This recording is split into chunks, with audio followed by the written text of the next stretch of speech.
great future. We're talking real money. Well, welcome to the Friday Q&A day. This is the first Friday in February. My, how time flies. and in Florida, well, this is like the first month of spring. See, the first month of spring is February, and then summer starts in like April or May, and then it continues through mid-October when we have fall until December sometime, and then we have winter for about a month, and that's the extent of our seasons. So it's got a lot going for it, except for that middle of the year kind of thing, that summer deal, which is when we try to escape.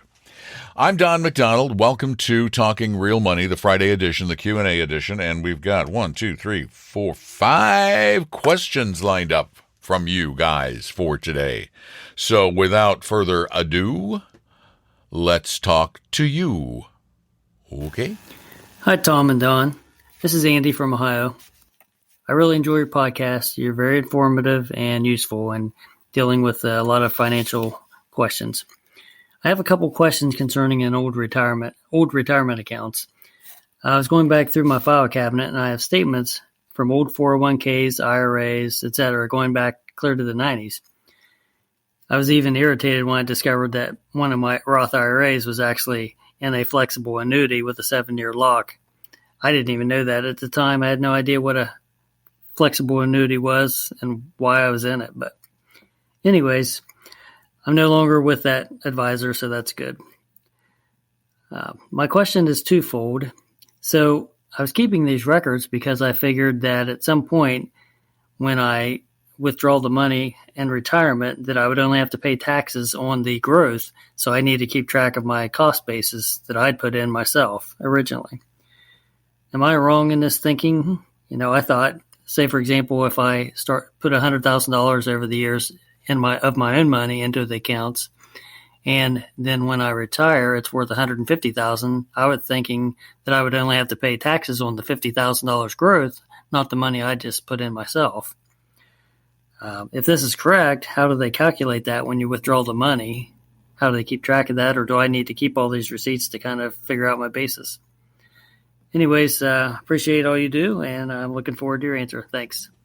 Well, Andy, you may have been looking forward to it, but you're not going to like my answer.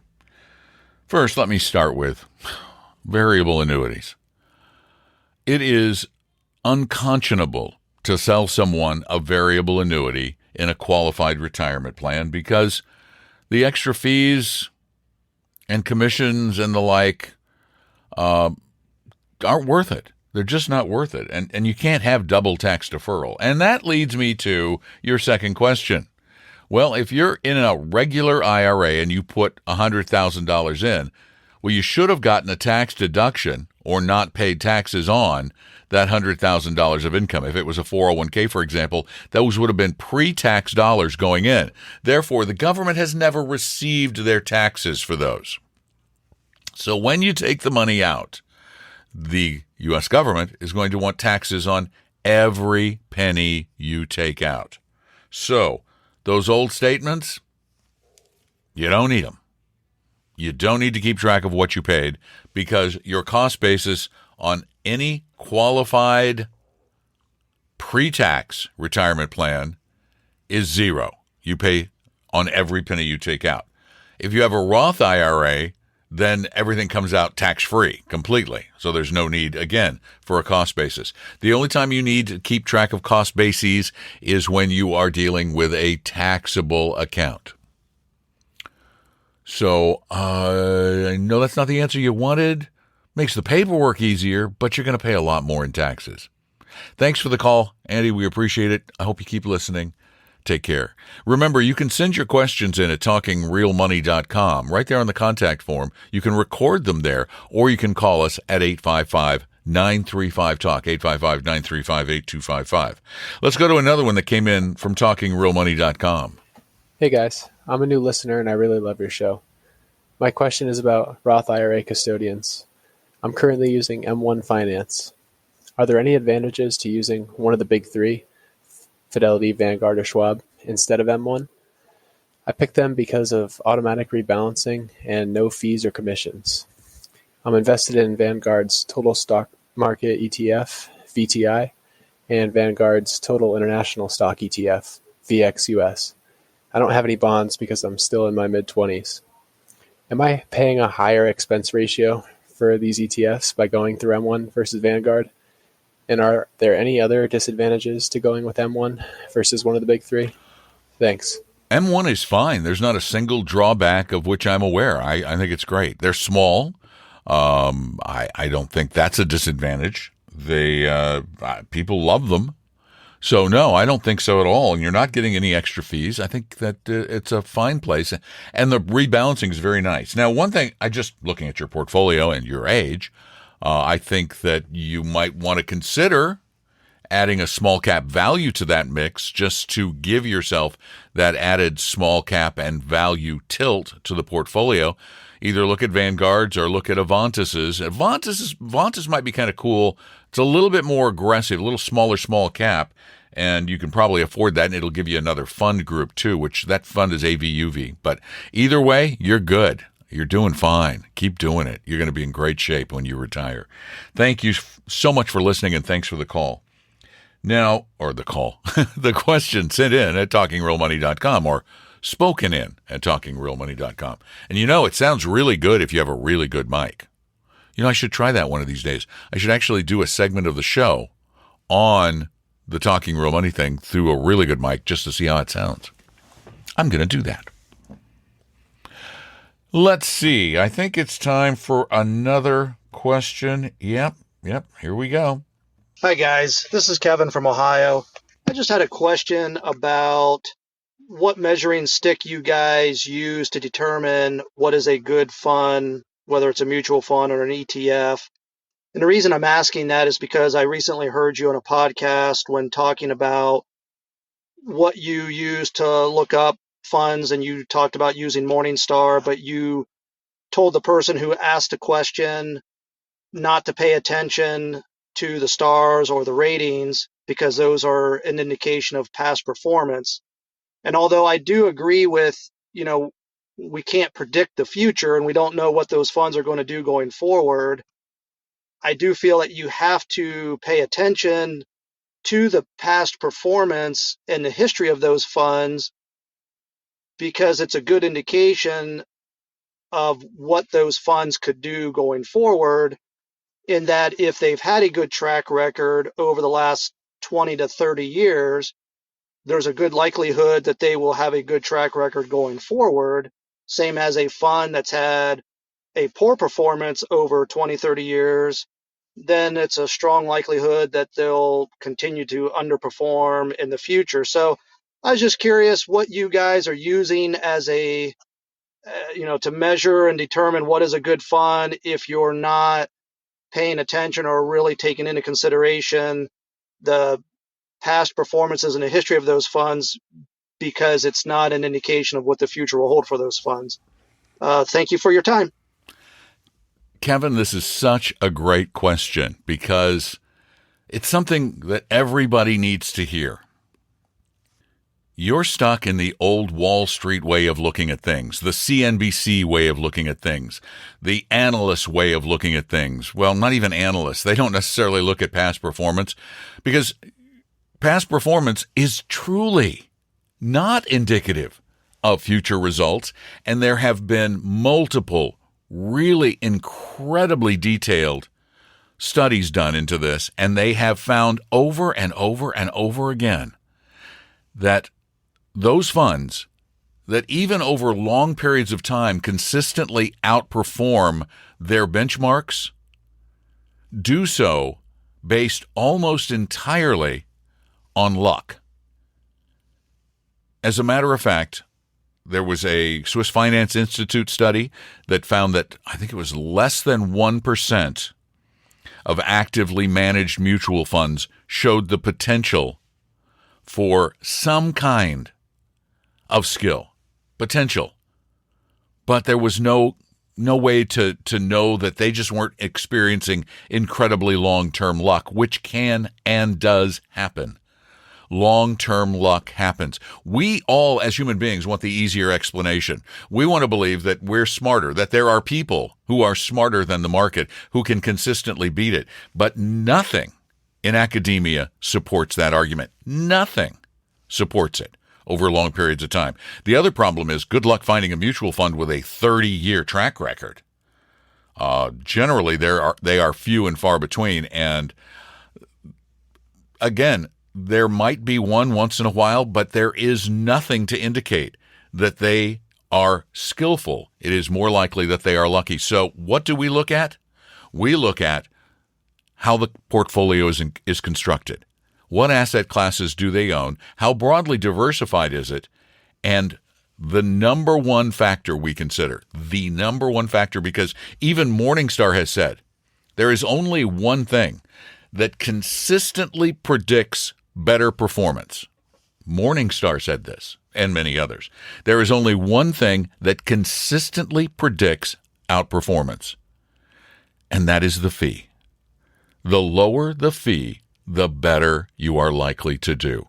So we look at structures of portfolios. We look at their tilts toward things that have shown over many decades to outperform. And I'm talking about 10 decades in some cases. And those are things like growth versus value. Value has outperformed. Those are things like small versus large cap. Small cap has tended to outperform. So then there are a few others, but there aren't very many. As Eugene Fama, the Nobel Prize winner, said, there are only about 5 things that you can look at and possibly predict the performance. 5 things: small cap, value, earnings, growth, some things like that. But if you're looking at the performance of a mutual fund, it is not indicative of anything except what they have already done. That's why they say past performance is no indication of future results, because it isn't. That is actually the truth. But we want to believe that there are smart people out there that can beat the market, because I think it makes us feel better about ourselves too. We can't beat it, so you might as well join it. That's our philosophy. Can't beat it, join it, just tilt the right way. And you have a question? Call it in at 855-935-TALK or speak it in at talkingrealmoney.com. And wait, it's me.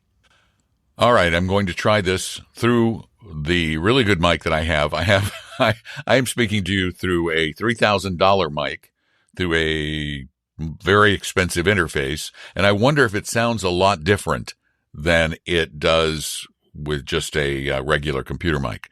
So I told you I was going to do it, and look, just like that, I did. Okay, so a really good mic does make a difference. Is it huge? No, but it does make a difference. Oh, sounds pretty good. So everybody run out and get a really, really good mic. No, there are so many great USB mics out there. I mean, really, really great USB mics.